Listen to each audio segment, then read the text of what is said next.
On page 21 as well, there's commentary there about population projections, and it mentions in there about the possibility of that review of Stats New Zealand projections being done at a regional level rather than just sub-regionally. So that basically has been agreed, and that approach has now been taken. So the project team for that piece of work is to include all of the TAs in the region. Please take Councillor Scott. Thank you, Chair. So just so just a question on that, Craig. On the basis of some of the numbers we're seeing at our level, in terms of growth, where we've projected higher growth than we're actually getting, or there's changes.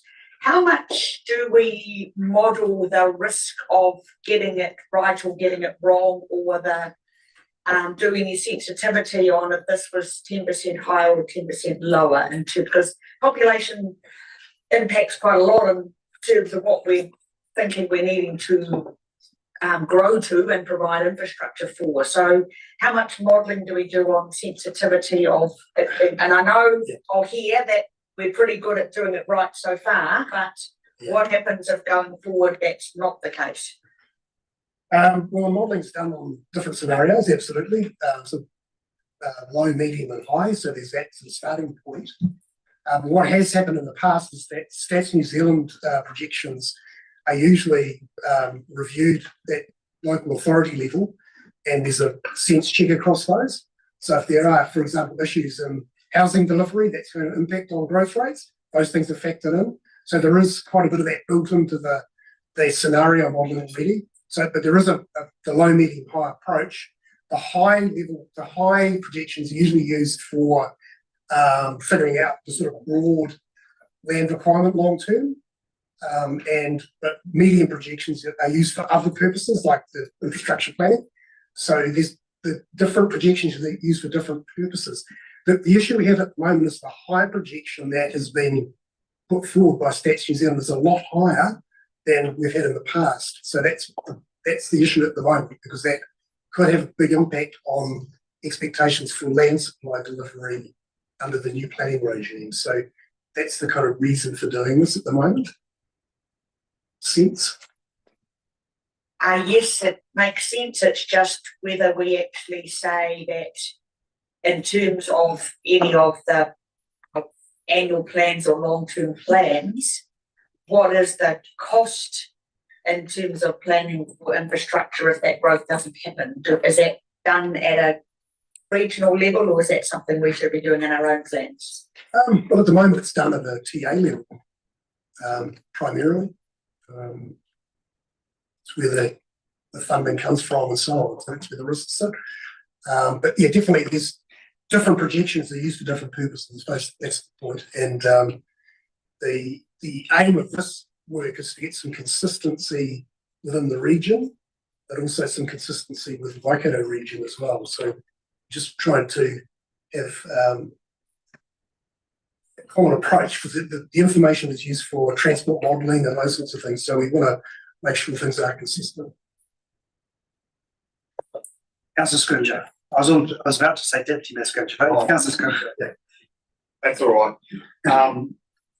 I was interested too in Deputy Mayor Schooler's comments around the population projections, and unlike her though, she said it made sense. In fact, claimed to be a population. I don't know if I did claim it made sense. We did it. Yeah. The justification for the vastly increased population projections was increased net migration, and I can't project 30 years out at all, but at the moment that doesn't make sense to me at all, and so I have significant concern about that. And that is the reason for doing this review, because that's a shared concern. It's not just increased migration rates, it's also high fertility rates on top of that, which accounts for this large increase in projected growth. So that is the issue that everybody's concerned about. Cool, thank you. Deputy Mayor Murray Bench.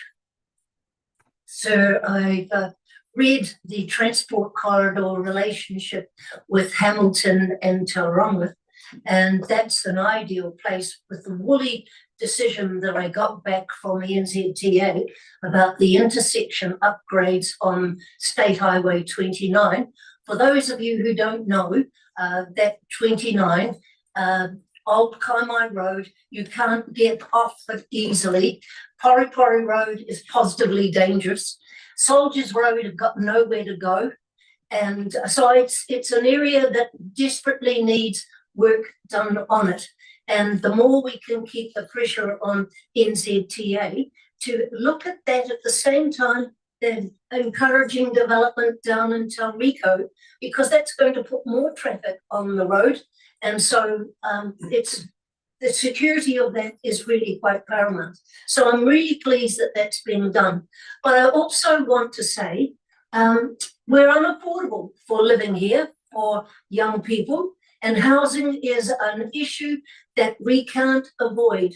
And Te Kainga, the proposed 15-minute town, which is going to be produced on high quality kiwi fruit land, which is our bread and butter for this region, we have to take an alternative view as to the options that are around in the Tupuki and wider areas.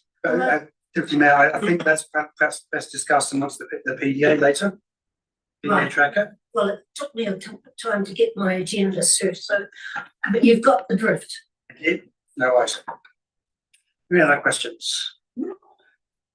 Fizio and then Councillor Scrooge.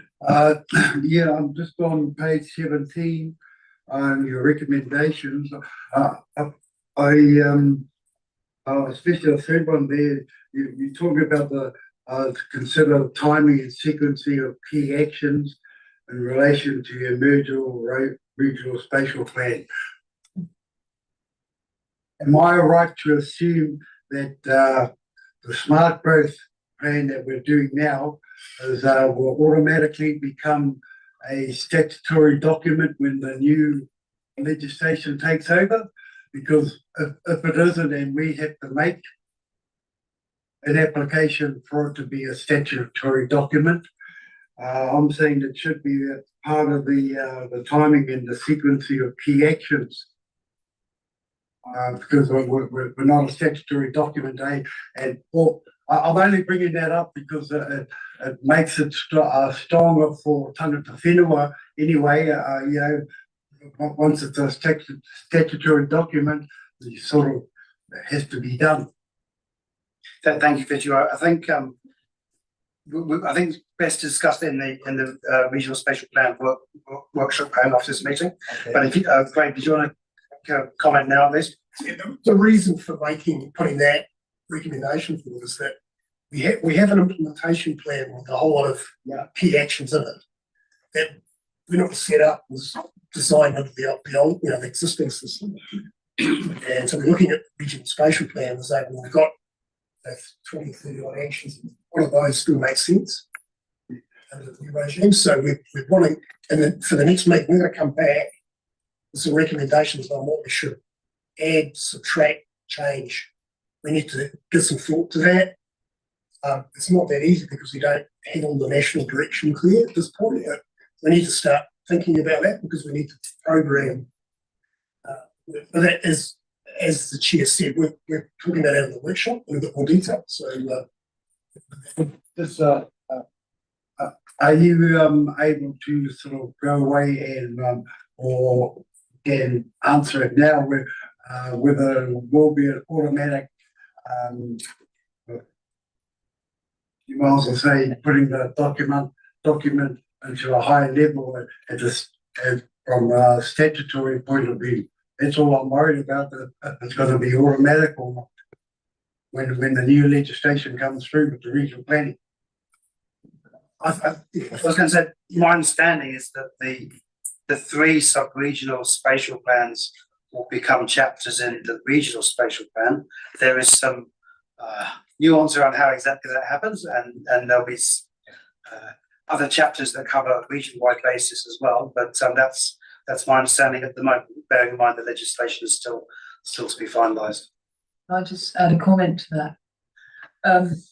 Yeah, just to add that we did raise that point in our submission and ask for more clarity on concreting those in, because it's a bit light on that. And obviously within this Bay of Plenty Rohe, there are 3 sub-regional plans that are well established and could be integrated in.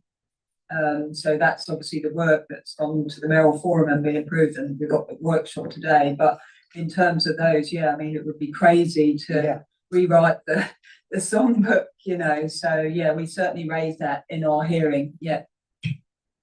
Before I go to Councillor Scrimgeour, I'd like to introduce Haukopa Tapiata, who's just joined us, as I said when I corrected the minutes, who joins us from the Te Waka Aotearoa forum. So thank you, and welcome. So Councillor Scrimgeour. Yes, I just wanted to comment on a point there, point number 2 on page 19, where it says most of the infrastructure we need for the next 30 years already exists. And fortunately, it says most rather than all. But my concern is not, we very obviously know about we've been behind the 8 ball in terms of roading infrastructure, but electricity supply is the thing that concerns me probably most at the moment. It's not that many years ago, I can't remember, but maybe 7 or 8 years ago, our power companies nationally were telling us that we didn't need new power plants, that we had adequate, and we know of the shortages that we've experienced over recent years. And with current circumstances, there could well be a significant increase.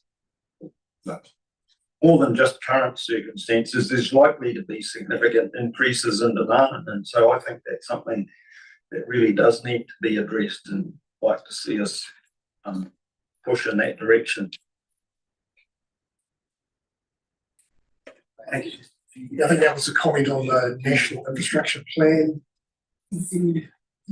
Nicole has done the review of that. Yeah, that was just a summary that we pulled out from that plan. So, that's speaking nationally, not to particular regions. But I think that general thrust of making better use of existing infrastructure is definitely there. Thank you. Councillor Crosby. Okay, was there anything else to ask? It's great. An update from Of course, that's right. I have noted down. So, Pio, would you like to come and update us on the combined tangata whenua forum, please? Kia ora, Mr. Chair. Kia ora no tātou. Ai, te tupu hia rai, mihi, I te pau o te waka apu o tākuti nei a tēnana mai te waimanu I kia tātou. Nō leile e taku tōkana, nau mai haramai te tupu hia rā, nā kōrero I tā tātou nei tiamana. Yes, thanks for the opportunity. So at the top of page 23, on top of page 23 is an update from the combined tangata whenua forum. The forum is, as you know, in terms of the integration of those perspectives around tangata whenua, mana whenua values and into the smart growth structure and network, have approved and supported our outcomes framework. So that's a definite positive going forward for us, and it's about the opportunity that provides us to run that lens across the review of the smart growth terms of reference and structure. And so the issue that I haven't raised in this particular section is around the review of the combined tangata whenua forum terms of reference. And I'm really just updating the governors really that we are having a workshop on the terms of reference Marae Centres on the 13th of April. and we will report that back to the combined forum. And then we'll provide an opportunity in a report back to this table as well around the proposed changes that follow on from the triennium election. So each triennium, there's a review of the terms of reference for the combined Antiwhenua forum, review our structure, and then provide that update back to yourselves. So that is there. The only other issue that we've got in the paper and just noted in there is the representation. And so Ricky Nelson sitting at the table right now, their forum in terms of Te Kāwe are yet to host their void and can confirm their representation in due course. That just didn't happen before the combined Tangata Whenua forum. So that position will be confirmed at the next meeting. So happy to take any other questions or any parts of it. Thank you, to Pure. Is there any parts from the members? Deputy Mayor. Could you tell me, please, what you wish to achieve? Sure. The review of the terms of reference are ready to update it.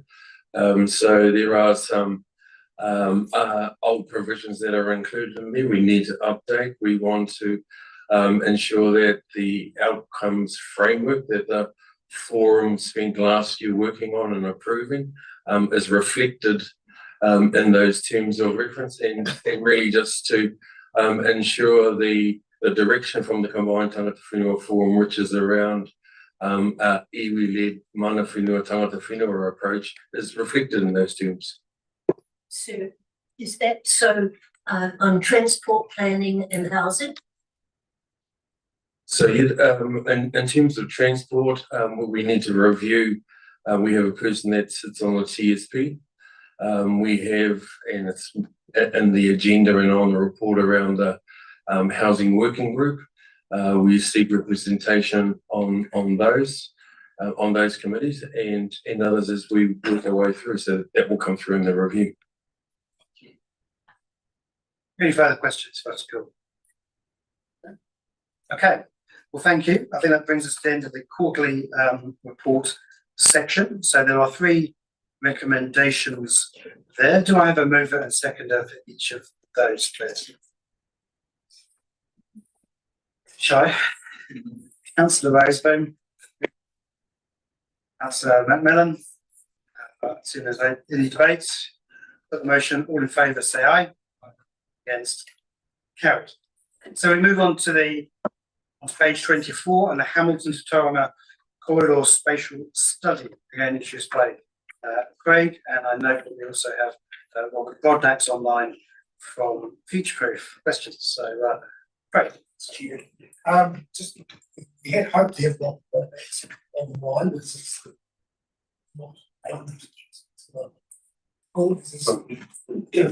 Robert's caught up in another meeting and he can't make it, so unfortunately we don't have Robert online to ask questions if there are any for him. But just acknowledge that this has been a significant work stream for Futureproof and Smart Growth over the last 12 months or so.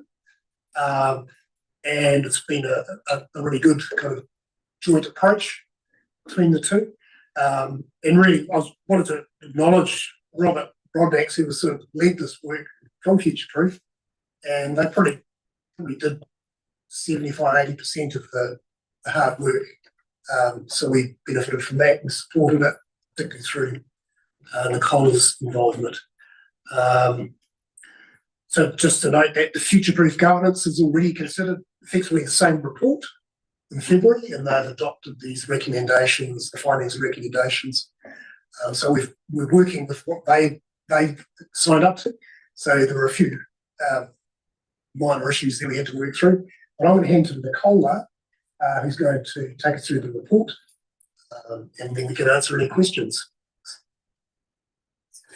I won't track through all of it, but I'll note that there's a comprehensive summary in Appendix 1 on page 28. There are also a number of detailed recommendations that came out of the study. And so these have sort of been targeted at a governance level, and they're set out on page 32. And then there are also some key recommendations around feeding into regional spatial planning, how this work fits in, and then some quite technical recommendations, particularly around monitoring, because that's one of the key findings out of this corridor work, is that it will need to be updated and monitored over time. I think the key message that's come out of it is that there is significant growth in that corridor, but that it's already actually quite well planned for between the smart growth area and the future-proof area. The main thing to watch is that some of the smaller towns may have quite an impact on them if and once those two RONs are in place, particularly for Matamata. So they will probably feel it a bit more because they're coming off a lower base, I think is the best way to put it. So yeah, happy to take any questions. Deputy Mayor Murray Bench. This has been done before. Is that what you're referring to? And the people who were on that committee at the time stressed the need for Tauranga and Western Bay to be involved. When I look at the towns that you've got listed there, it's heavily on the other side of the hills. And I think we must make sure that Tauranga and Western Bay are really included in it. And because we're very dependent on that State Highway 29 linking into the port. And if we don't get that properly developed, we'll have more problems than it's worth. So I'm sick of all the years I've lived in Ngāmoehine and used that road. I just know it's not really fit for purpose at this stage. And the emphasis must be on this side of the top of the Kaimais in order to make sure that we have a fair representation and study of the needs for this side of the hill. Is that the case? Yes, I think it is. The smart growth area was taken as a given, so which was actually predominantly Western Bay as far as that corridor is concerned. Right. I think it's to address Margaret's point. The corridor on this side of the Kaimais starts from Tauriko. There's existing PDAs and so on there. You probably don't want to be building at the top of the Kaimais. And on the other side, there's a lot of flat, fertile, developable land, which needs some planning about how that happens, which I think the study tries to address. But on our side, apart from the outskirts of Tauranga, it's sort of hard to see where you would put new development. It's not a question of new development. The development that's there now is quite critical. It's good farmland and they've got to be able to access an exit and entrance onto that 29, which is such a crucial one. And so it's not just to Tauriko, it's to the port. And the whole area from the top of the Kaimais to the port is the one that really we should all be concerned about. Thank you. I will pick up on one point that I had, but you raised it already today. On page 34, recommendation 5, it does talk, I'll just read it. Recommend to NZTA that consideration is given to their strategic transport study to addressing the safety issues affecting Marae and Papakainga, existing and proposed, highlighted by Manawhenua in relation to intersections along State Highway 29 and other state highways in the corridor. And I think that bearing in mind the points you've been raised and our council has raised for some significant time, that it's not just intersections with Marae and Papakainga and other state highways, it's intersections with local roads as well. I think we're well aware of those, and I know that next up we've got NZTA talking to us about this, and then we can raise it with them again there. But it's been an issue for A long considerable time. time. Yes, indeed. No questions, Mayor Mahi.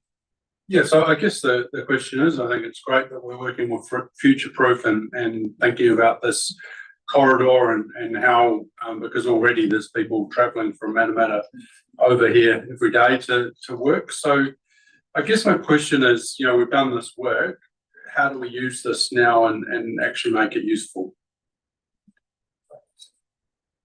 It's a good question, Mahi. I mean, one of the questions on the table is, you know, when we have this roading investment, what does it mean for land use? Yeah. Like, for example, if we spend these tens of hundreds of millions of dollars, does it mean we need another few hundred hectares of urban land in Tauranga? The conclusion of this work is that we don't. So it's almost important to understand what we don't need to do. So we don't need to do anything specifically to increase land supply in Hamilton and Tauranga in response to this roading investment. I think that's a really important conclusion out of it. There is some uplift from that investment, but it's quite small and it doesn't really have much of an impact on Hamilton or Tauranga.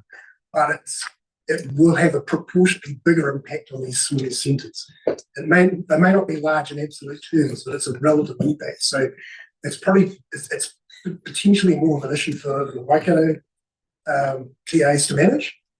But it's saying to us that our strategy's okay. We don't need to do anything significant to shift it.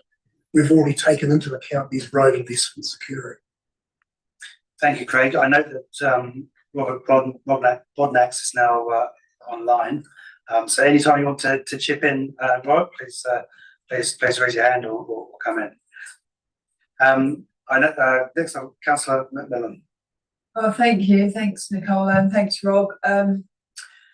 Yeah, I have raised this before, but my understanding was that this spatial study was also looking at passenger rail as part of the rail network, and that we heard from Kiwi Rail last year about with the electrification and the Kaimai Tunnel passing bays and axle load increase, that it was absolutely possible for passenger rail and could be explored depending on the appetite. And I know, speaking to the independent chair over there with Future Proof, my understanding was that this was part of this study, but in here with that turquoise line, it's not clear whether that's just freight, the rail, or whether that includes a passenger exploration as well.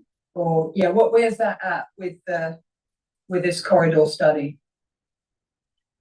Robert might be able to chip in here as well, but passenger rail per se, like an in-depth investigation of that wasn't part of the study, but it was certainly acknowledged. And as I understand it, Robert, there was an initial piece of work done a year or two ago, but there needs to be further work on viability for passenger rail. Yeah, that's pretty much it. So this project was really looking at the demand, Land use. the land use impacts of the investments made to date. There is an NZTA piece of work, and I see Cole and Andrew are on the call. They're probably better placed to speak to it than I am. There is an NZTA piece of work which is going to take this land use information and look at the entire transport system between Hamilton and Tauranga. I'll throw to Cole because his lovely pictures come up. Thanks, Robert. Yeah, one of the next items through you, Chair. Sorry. One of the next items I'll just be providing a bit of an overview on is some strategic transport planning that we're looking to kick off for the corridor. Part of that is looking at the Hamilton-Tauranga corridor, strategic importance, but understanding the role rail would play over time. We'll be working really closely with the Kiwi Rail on that work to inform the bit of work and understand, aspirations around passenger rail and the likes. We had done some work about 4 or 5 years ago, and that was through the Perform Transport Initiative that provided some, evidence around that rail was probably unlikely in the next 30 years. That was 5-6 years ago. So through that work, we're really keen to do a bit of a refresh and understand what's changed. Yeah, my understanding is with the electrification being imminent, that has completely changed that possibility, and but obviously there needs to be appetite as well politically and all of those things. But thank you. Councillor Crowther. I'm not sure who this is for. Hello, Robert, good to see you again. I guess the way it was framed up, I'm just trying to understand, like, did we learn anything from this whole exercise that we didn't already know before?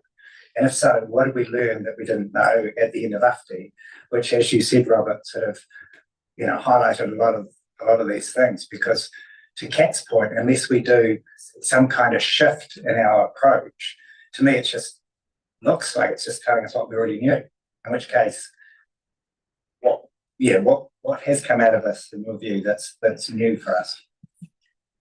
Quickly, I'll just firstly say before I hand over, perhaps it's refreshing not to get a report that says we need to spend a whole bunch of money. That's always a bonus. I'll take that to win. But yeah, great.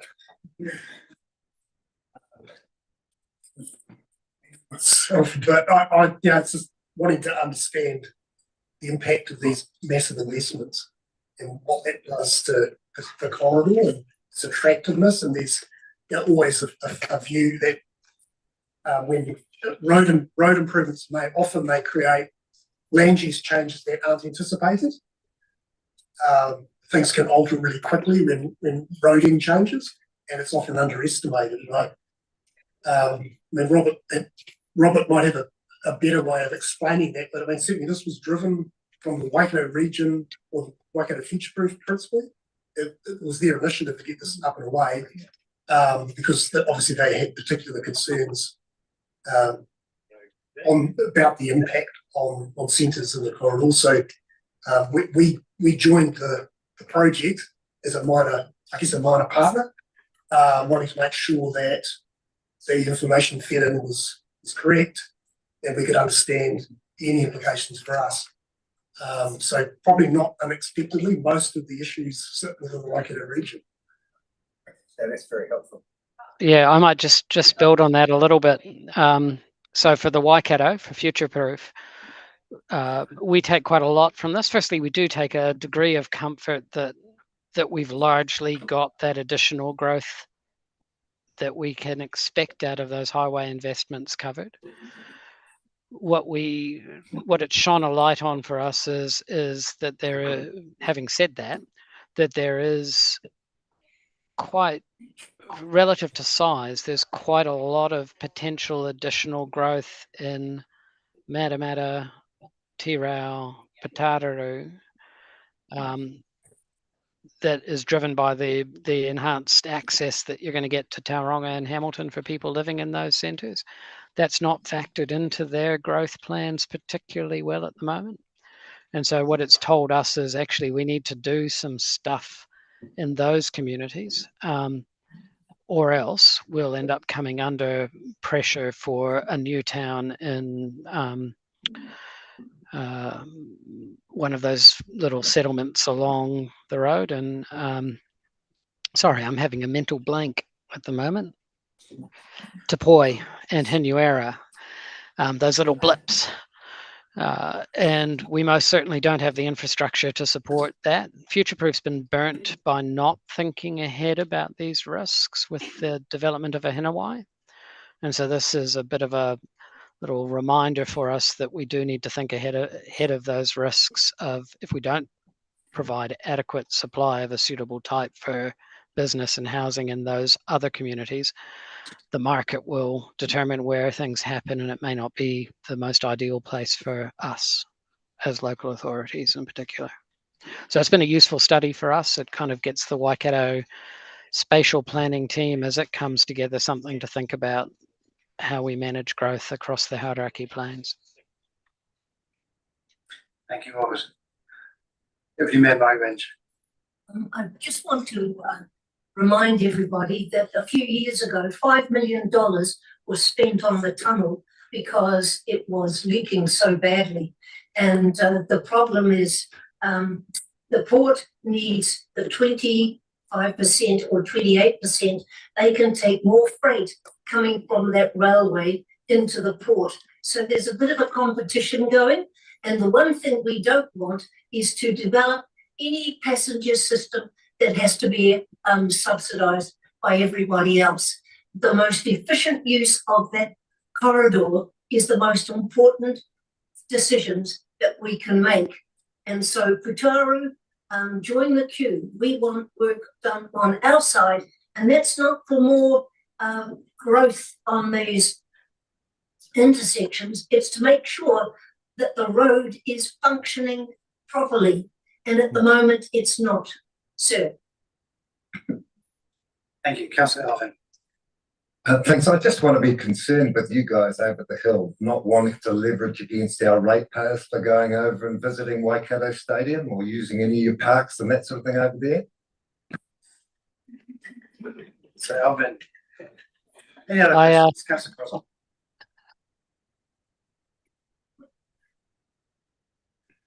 Yeah, thank you. There's actually quite a lot in here when you think about it. And when I was reading it initially, I was also thinking of the North Island Strategic Alliance, because it is connected, from Whangarei, beyond that actually, into Auckland, Auckland to Hamilton, Hamilton to here. And if you look at the current decision in Auckland about the objection to intensifying the leafy suburbs, that alone could drive an unintended consequence south, as an example. So there is a lot in there, and I think in some way we need to keep our eye on this and other areas that could be driven by growth through infrastructure, which is effectively trying.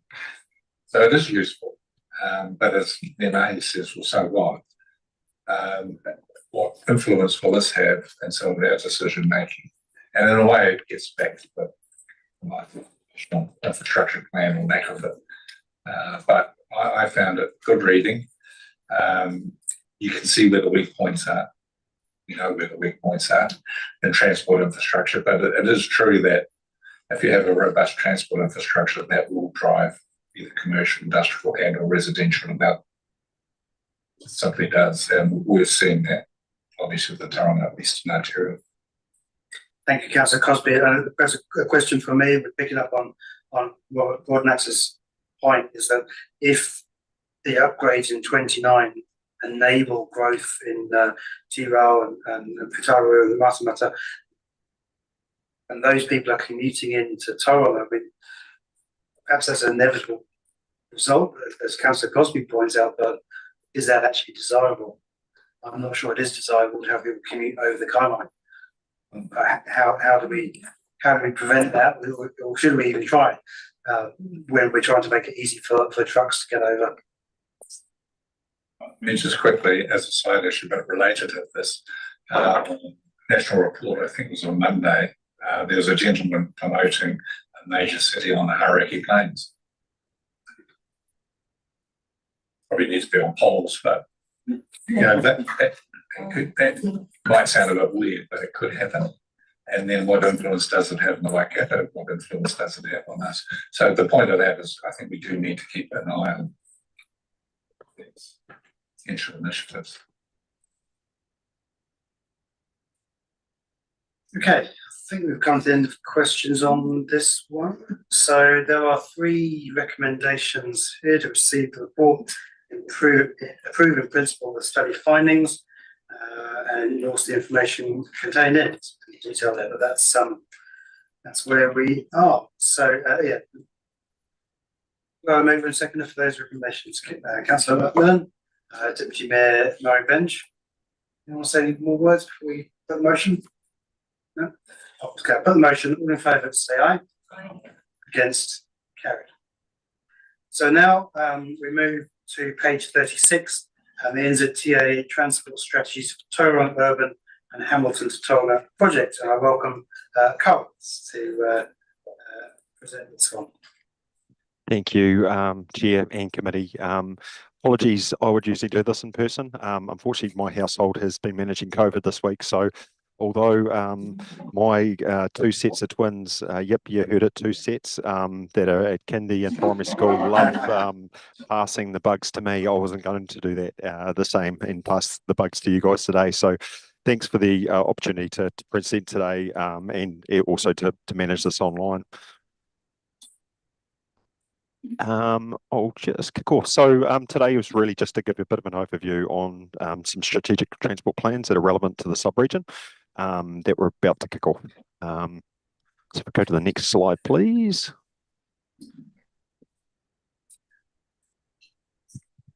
So basically, strategic transport planning has come about through reviewing the business case process.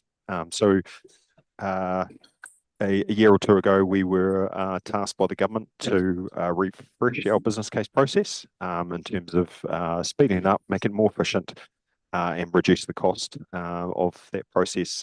Through that review, we defined new phases of planning, and one of these initial phases that we're calling the strategic transport planning is a way to, I suppose, address that gap between high-level strategic direction that's set through the government policy statement, outcomes framework, and bridge that gap to defining a project. And so that diagram on the right just sort of shows where it sits right at the front end in terms of project definition, in terms of defining a project or solution. We used to call these program business cases, and so this strategic transport planning has really replaced that phase. And again, it's really been stripped back to make sure that we do enough work to answer the key strategic decisions that are at hand. It's about identifying the problems, opportunities along a corridor or across a network, understanding what are the different approaches, choices to manage, to close those gaps over time, and really trying to fill the drawers of that sort of pipeline of activity initiatives to really sort of be clear around what's our plan to manage a corridor over time. I suppose, yeah, just that last touch, it really just trying to make sure we right size the work, do enough to answer the question. And I think, you know, there's been a few references today. There's been a lot of planning on our networks or corridors. And that's, I suppose, the other thing is learning from what we already know and doing enough work to sort of close that grey or where we've got remaining questions, but building from what we already know. Next slide, please. So very simply, it's broken down to three parts. Firstly, understanding what's the challenge of the corridor network, identifying those deficiencies, opportunities, and how do we prioritise those across the corridors, across the networks. What are our approaches to help resolve those over time through demand management, infrastructure solutions, etc. And then part three, what's our pipeline of activity to resolve those issues over time. Next slide, please.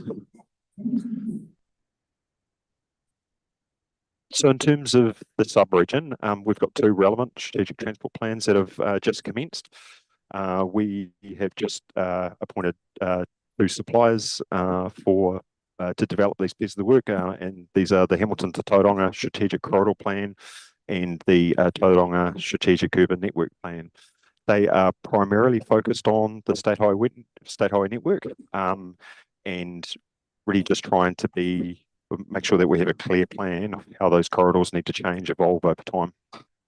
And so, obviously, we've heard loud and clear the importance of State Highway 29. It is certainly important in terms of the national context, and this is one priority corridor in New Zealand that has been put in the next tranche of these strategic transport plans to understand what's our full plan for that corridor, how does it need to change over time, and those emerging deficiencies that we have across the corridor, you know, they are growing.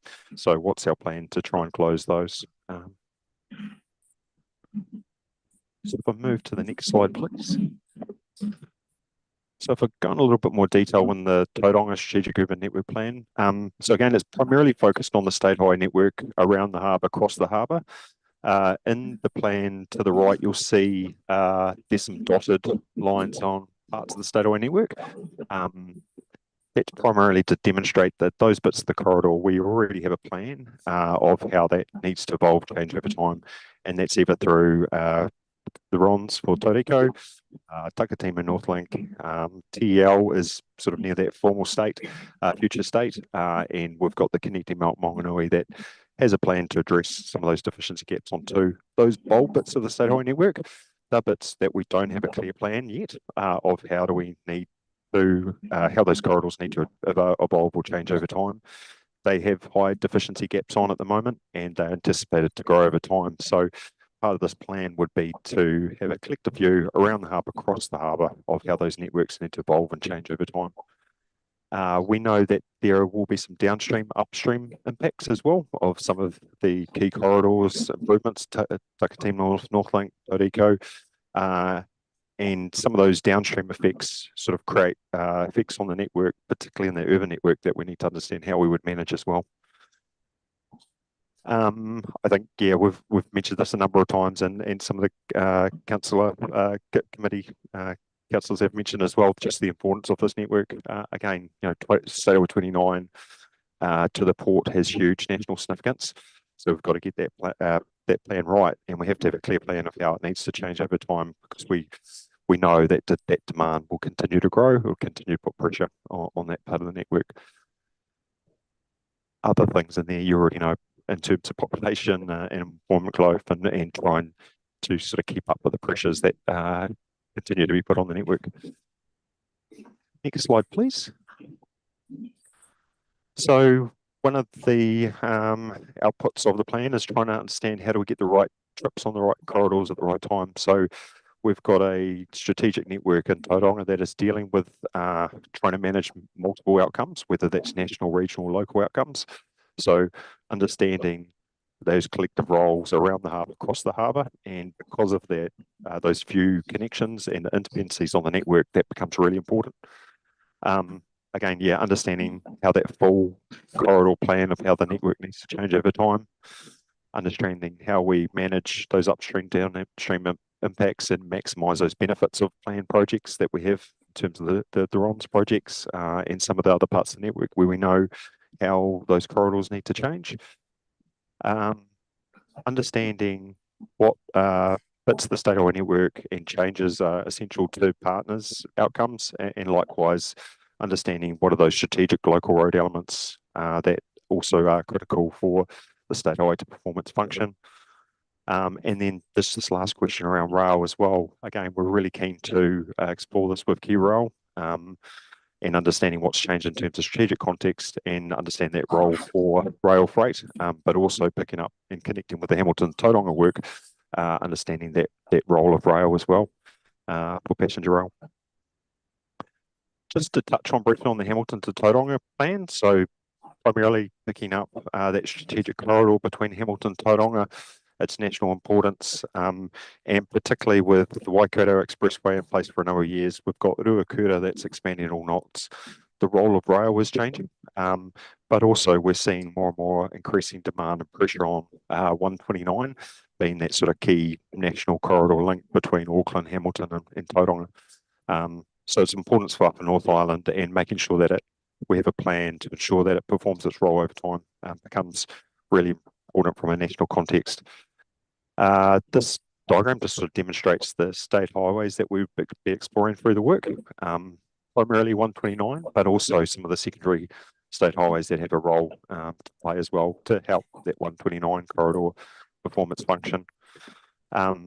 We have some parts of the corridor between Pairere and Cambridge, and we also have the Tauriko section, but we've got the section in the middle between Pairere and Tauriko, where again it's becoming under more and more pressure. And Councillor Murray Bench mentioned one section, 29 and the Kaimai corridor, a good example where the corridors are not necessarily providing the playing the role it needs to perform in terms of that national strategic function, and is becoming under more and more pressure. So primarily between Tauriko and Pairere, we're really keen to have a plan to understand how that bit of the corridor evolves and changes over time. The connection with the previous work around the strategic corridor work, it's great that work has been delivered in as holistic, looks across wide infrastructures and aspirations and opportunities for this corridor, because that's something we can easily pick up and explore through this work to understand what's the role of transport to help unlock or enable some of those opportunities or aspirations that have been envisioned through that strategic corridor work. So really good timely sort of sequence with this work is kicking off now and being able to sort of pick up some of the aspirations and opportunities from that work. Next slide, please. And this just sort of gives a bit of an indication on timing. So we've only just appointed suppliers, and we are now sort of kicking off part one of the work. That's understanding the challenges and opportunities for the networks in that corridor. We're looking to progress that pretty quickly through to July, and then from July to September, identifying what are the activities to help respond and manage both the challenges and the strategic approach that's been defined through part one and part two. We're also looking to have an early output to be able to feed the state highway investment plan activities and responses that are identified through this work that could feed in through to our SHIP and RLT program for the next NLTP as well. We are working really closely with our council officers through this work, and we're anticipating that we'll continue to keep them updated and allow them to inform the work as the project develops. And so we're really keen to work closely with your council officials through this work as it develops over the next sort of 6 to 9 months. We're also keen to engage through smart growth. So we really would like to be able to provide regular updates to the likes of this forum and also some of the supporting senior manager forums, just to make sure our partners are kept up to date and aware of how the work is sort of evolving and progressing, but also have that opportunity to inform the work as it develops as well. So yes, I suspect you'll hear a bit more from me over the next 6 months as the work starts to progress. That's probably all I had for you today. I'll open up for questions. Thank you, Cole. I appreciate you zooming in to present that. Any questions for Cole? Deputy Mayor Murray Bench. Thank you, sir. And before your 2 sets of twins reach adulthood, can you see in the long-term plan that a tunnel through the Conways will be on the agenda in the long term? I'm pretty sure the work will have to explore that as a type of response and infrastructure response to understand how that would address some of the challenges that would have to be explored through the mix of responses. In saying that, there is a lot of previous work to lean on, which has, I suppose, constraints and affordability challenges that were presented as part of some of the early work as well. So I think, as I said, we're building on work that we've already done, and we'll be exploring what context has changed that might make these things, or some of those things that have been sort of discounted previously, more feasible, or at least have an understanding of some of that timing may have changed in the future to understand when some of these things are worthwhile progressing and more feasible to progress. Thank you. Councillor Graham. Thanks, Nicole. My question was just around whether or not public transport was included within the scope of that. So great to hear that passenger rail has been included. So wondering about particularly bus lanes, which fall within that, and the other aspect was multimodal cycling. Yeah, sure. So, particularly in the urban environments. So the Tauranga Strategic Urban Network Plan would look at the role state highways need to play to support multimodal functions. So there are parts of the corridors, state highway corridors, that need to provide a local function because there's no local arterial or supporting strategic local road that can provide that function. So through the plan, we want to be really clear with where does PT provision need to be provided, or walk and cycling provision alongside state highway networks, but also where doesn't it need to be provided, because there is the supporting local strategic network that is able to provide that function. So certainly through this work, making sure that we're really clear around the multimodal provision that needs to be provided across the networks. Yeah, thank you. Councillor McMillan. Oh, thank you. So with the development of the regional spatial plan, obviously there's engagement with smart growth, but how does your plan talk to the evolution of that? Obviously we've got the regional land transport plan, then the regional spatial plan sort of will start to become developed. Where does it all sort of talk to your plan and back and forth? So I hope that our plan is able to inform those processes. So to be able to understand how the state highway corridors may need to evolve or change over time, having a clear pipeline around activities and choices of how that corridor needs to change. I see there's quite a clear link, hopefully, to the spatial plan that would have that sort of wider infrastructure look across its implementation pipeline, and so hopefully can feed and support that work. Likewise, in terms of sort of bolstering and understanding the role of the strategic nature of that interregional corridor, I think hopefully this work again can help support and provide the evidence base to recognise its importance to possibly feed into the spatial plan as well. Other link through the RLTP is where these plans will hopefully identify some activities to then feed into the RLTP and therefore be considered through prioritisation by the Regional Transport Committee for NLTP consideration. Yeah, and sorry if I can have an extra one with sort of building on Kate's question there around multimodal and rapid transit, public transport. How impacted are your plans by the government of the day? Is it just around the investment? Like yours would be best practice, future long-term thinking, future generation focused in terms of strategic best practice, global best practice, multimodal.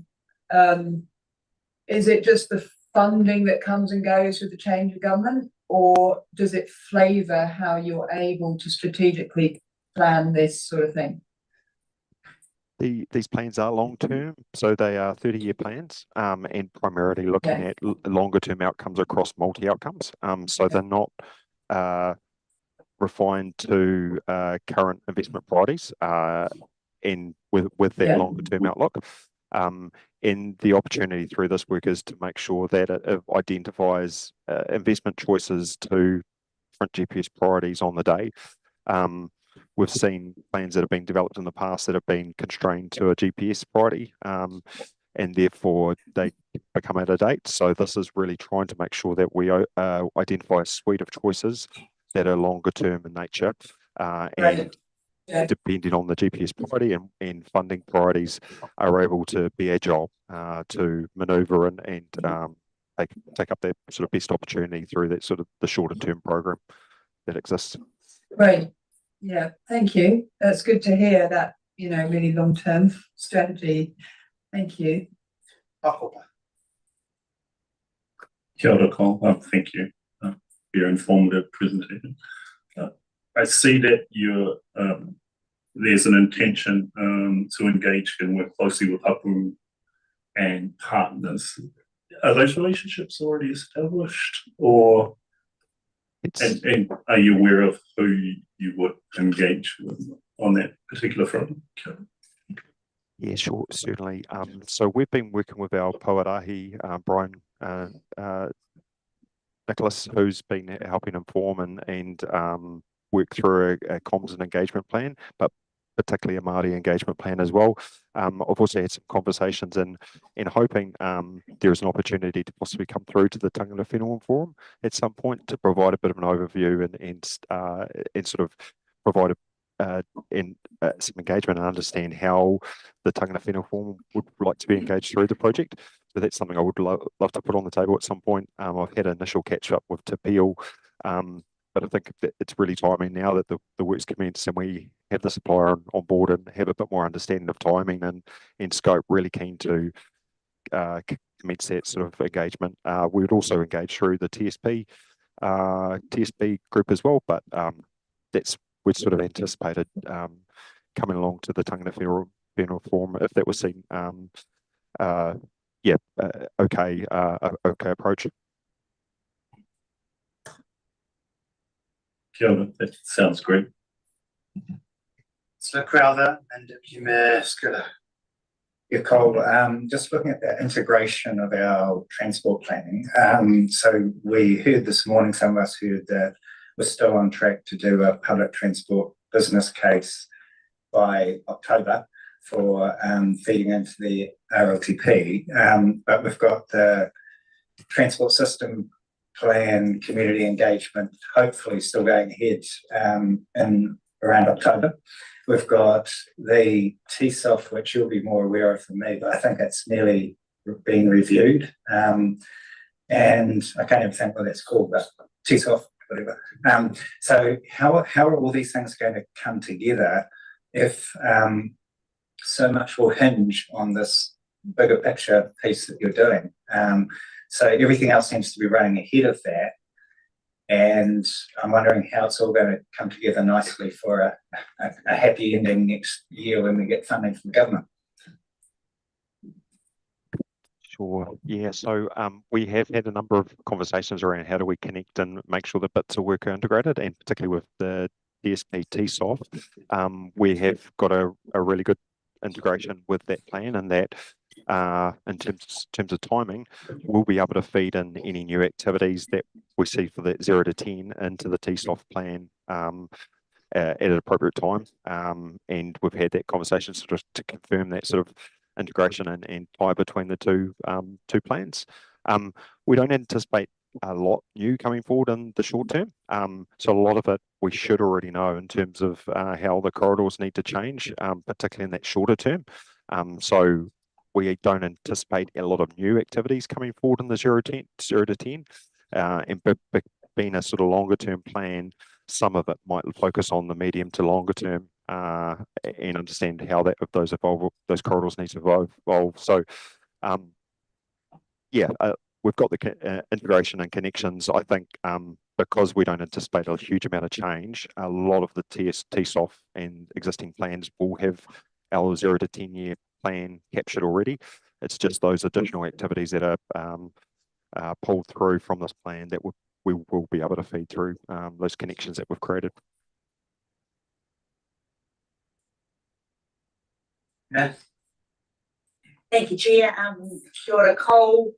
I guess you talk about how the corridors will evolve and what we might be looking for in the longer term, but can we, and just to a number of points you would have heard that the State Highway 29 issues up the Kaimais and the public transport multimodal.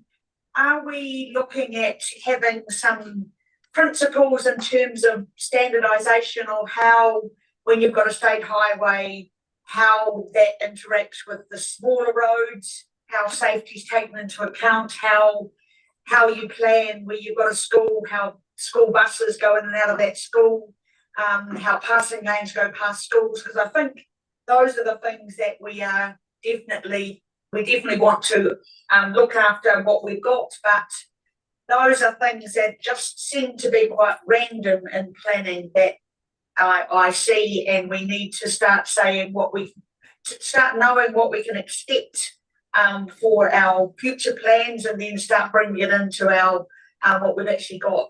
Is that part of what your planning is going to involve? Certainly will be some standardisation of treatments and understanding how do we break down sections of the corridor which have very similar deficiencies in terms of safety and same pressures around demand, but have different topography challenges, understanding what's that suite and standardization of responses across those corridors.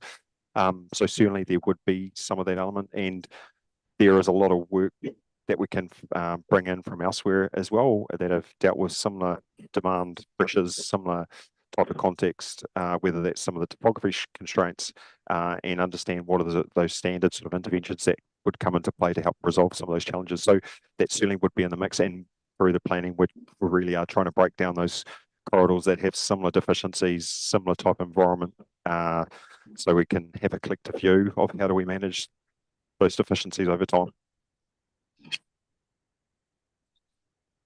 Thank you. And just supplementary, you talked about working with the council team on this. I think I would suggest that the amount of feedback and questions and suggestions you've got, that you've probably worked out that bringing it back to us pretty sooner rather than later would be a good idea. And I'm sure there's a number of us that would be quite happy to talk to your teams directly as well, if that was helpful to you.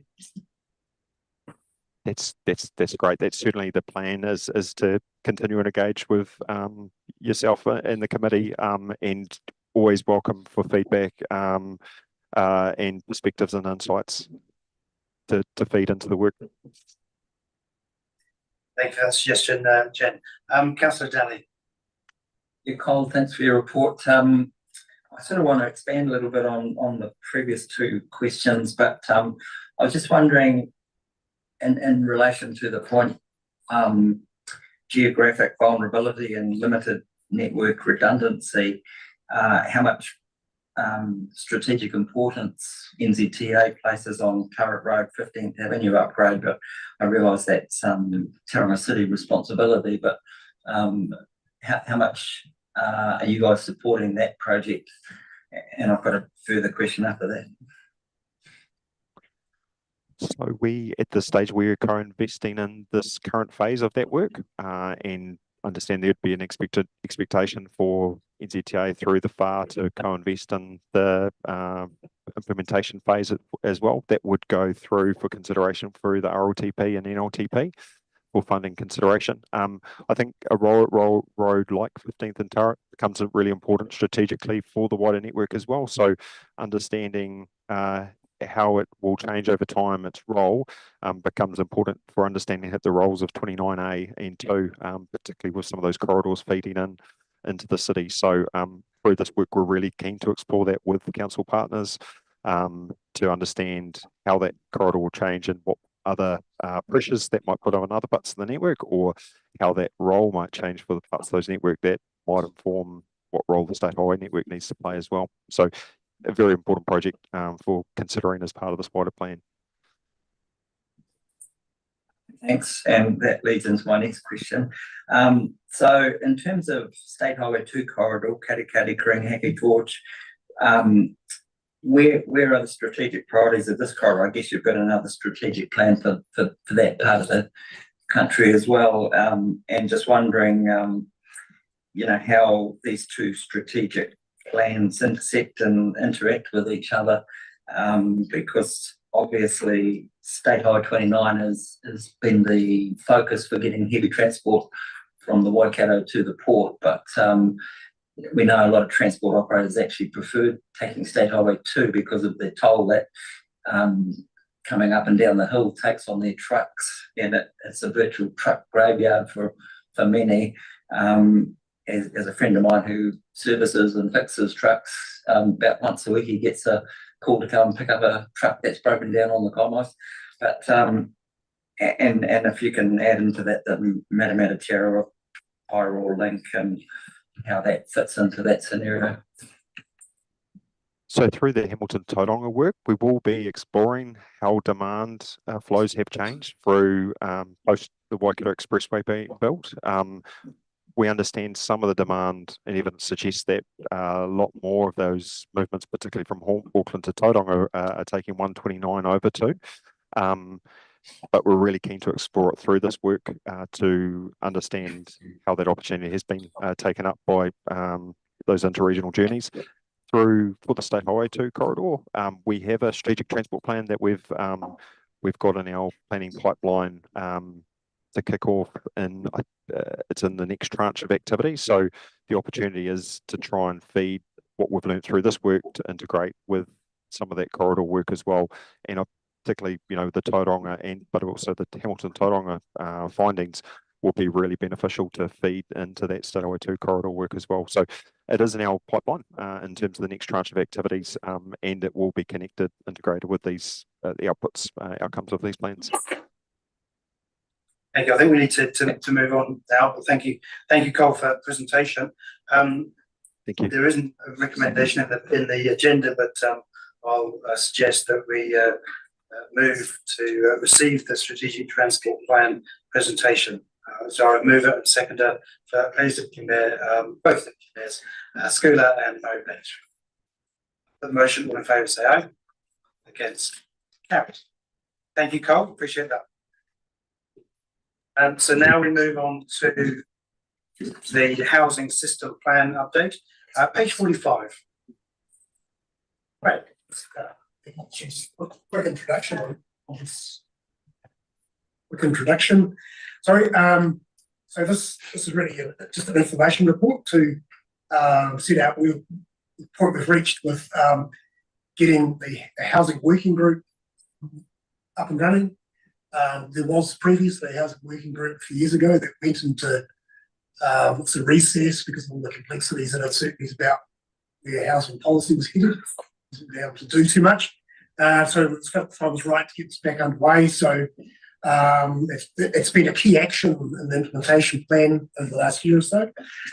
So we had our first meeting on the 24th of February, and which seemed to go quite well. And we've done some follow-up, checking in with people at the meeting and felt that it was worthwhile. So it seems to be worth continuing with that. But I wanted to introduce today Josephine Tam, who's on the line. Josephine is from the Kaingaora Urban Growth Partnering Team, and Kaingaora have kindly offered her services to support this group, to be effectively a program lead for the foreseeable. So I just hand over to Josephine to introduce herself, who I think in future meetings will probably have direct involvement in the reporting progress. Thank you, Craig. Kia ora koutou. I'm Josephine Tam from Kaingaora's Urban Growth Partnering Team, and I work as a... Can you hear me? Just checking. Yes, we can. Thank you. Great. Yeah. And I work as a lead advisor across 3 urban growth partnerships in the country, covering Auckland, Future Proof in Waikato, and the Smart Growth in the Bay of Plenty regions. And as Craig mentioned, in the Smart Growth Housing System Working Group, I'm wearing my Smart Growth hat rather than a KO one, and I'm acting as the program lead, basically supporting Craig in coordinating the working group and putting together agenda papers and quarterly reports, as well as ensuring the smooth implementation and delivery of the program. Thank you. Thanks, Craig. The other update in the report, I think there was some questions at the last meeting about some lack of insight around housing matters. So we've taken note of that. Certainly, this group's talked about being able to hopefully close that gap.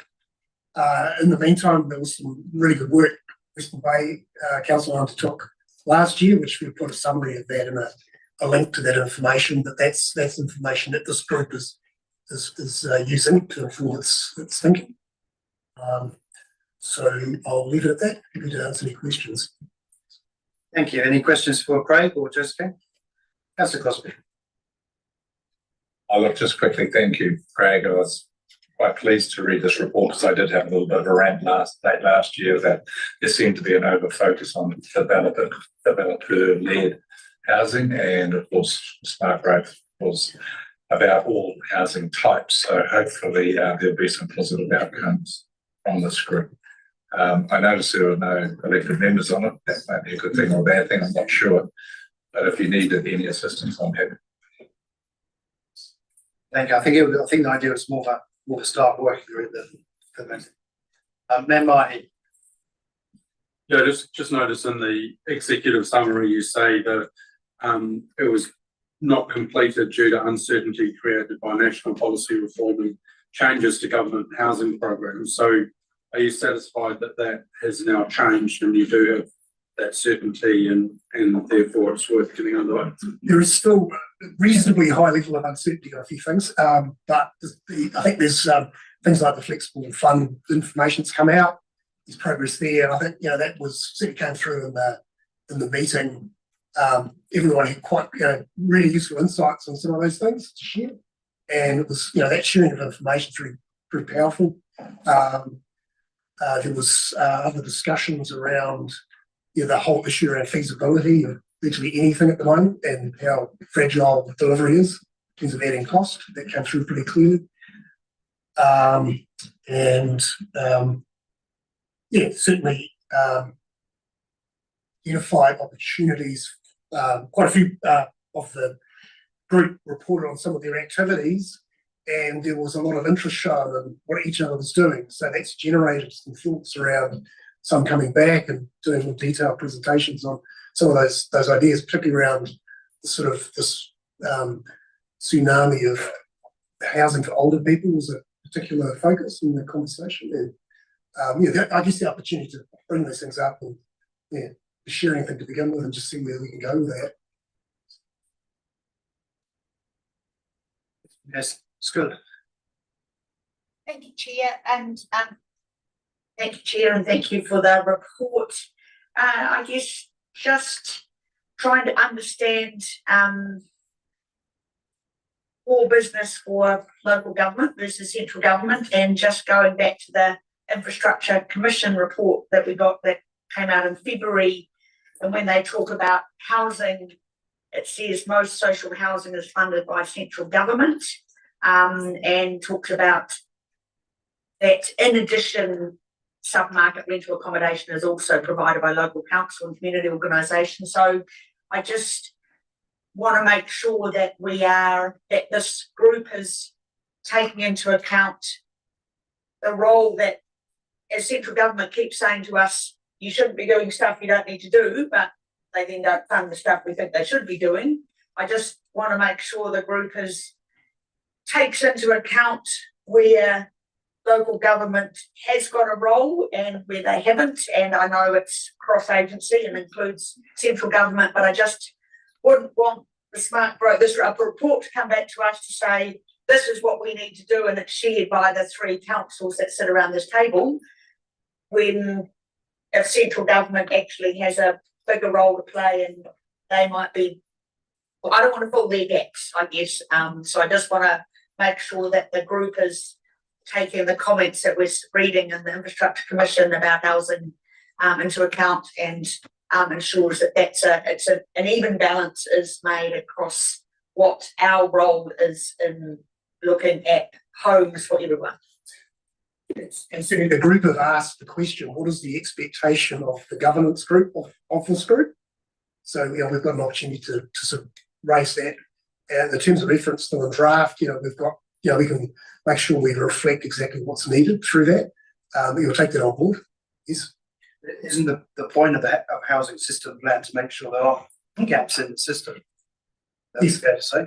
And I think this group can identify where the barriers are and hopefully find solutions that collectively can be supported and make a difference. Because it's from different perspectives on solving problems, so there should be more effectiveness out of that. And so if it was found that one of the gaps is that central government isn't providing what they suggest as part of their role, who's that been reported to for action by central government? Because it's not this group. We do have a member of that. There's good central government membership on the group itself, so but it's not ministers, is it? I just think we just need to be very aware. We keep getting told to stick to our lanes. Our lane isn't all housing, and so we just need to be able to say if gaps are found, that is actually because central government aren't providing enough support for housing for people, as they say is their job, then that needs to be able to be channeled back to central government and not us expected to fill that gap. And I think having Josephine offered to support this is probably quite a good start to that recognise the need to resource this initiative and Kato stepped up and done that. So that's, I'm really pretty happy with that. It's good. And I saw her taking notes, so thank you, Josephine. Deputy Mayor Murray Bench. I see the world quite differently. I've got a friend living in her car. It's parked safely and she contributes to the power in the house. She works hard and she refuses to pay $500 for rental in a house that she doesn't own. And we have the most expensive houses in the country, along with Auckland. And if you ignore that fact, we then go into social housing and we all live in social houses. We are entitled to actually see local government making sure that enough land is available so that developers who take the risk can build houses that can meet the demand. So I feel very strongly that Tikainga, the new proposed house, which is built on grand kiwi fruit land, which should never be allowed, is a recipe for unaffordable houses once again. And so I think we need to talk to developers, find out what their issues are, where they think the need is greatest, and in Te Puke, we have the opportunity to do something different. So, of course we need social housing, but we have a responsibility to make sure that we've got the land where people can afford to live. I think the granny flat issue is one that's got potential, and I'll never forget the Bethlehem and the Maori land there that should be built on. It's beautiful, close to shops, close to schools, and it's vacant and not being used for anything. So I raised that last time, and I won't let that one go, because there must be leadership within Māoridom that can successfully cover those issues and get people into houses.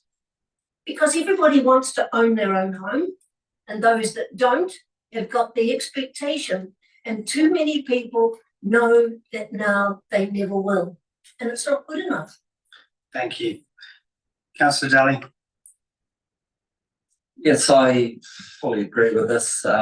We've had a model of this, I suppose, in Western Bay with a Te Puke housing network group set up, where we, under the previous government, where Kaingaora had quite a large budget to play with, and they were a big part of our focus group.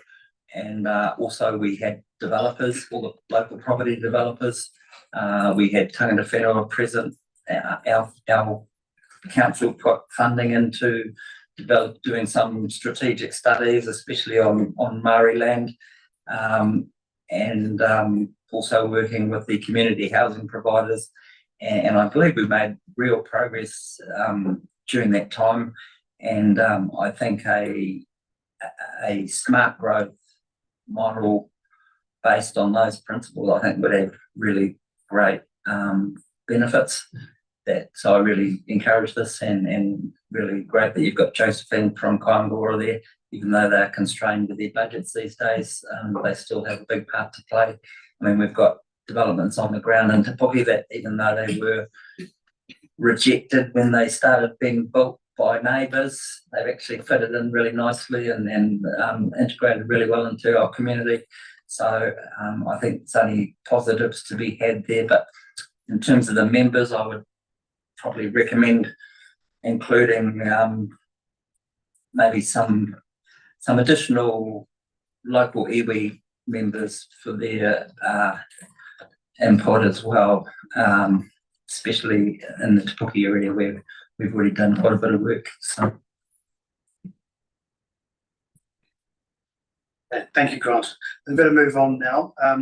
If there's any further questions. Oh, sorry, did you have one, Councillor? Oh, no, just quickly, I'm happy to move. Oh, thank you. Okay. And in doing so, you know, local government is always involved in any type of home, whether through planning, infrastructure. But I do accept the point, you've got to be careful that you don't get trapped into funding, which is other people's responsibility. But this, I hope, is a strong partnership moving forward. Thank you, Councillor Crosby. So, yeah, you've moved it. Is there a seconder, please? Mayor Mahi, all those in favour say aye. Against, carried. Thank you, Josephine. So now that takes us to the public excluded session. So now move a seconder that we move into public excluded, please. Thank you, Mayor Schooler and Councillor Scrimger, all in favour say aye. It's carried. The staff a moment to change things around.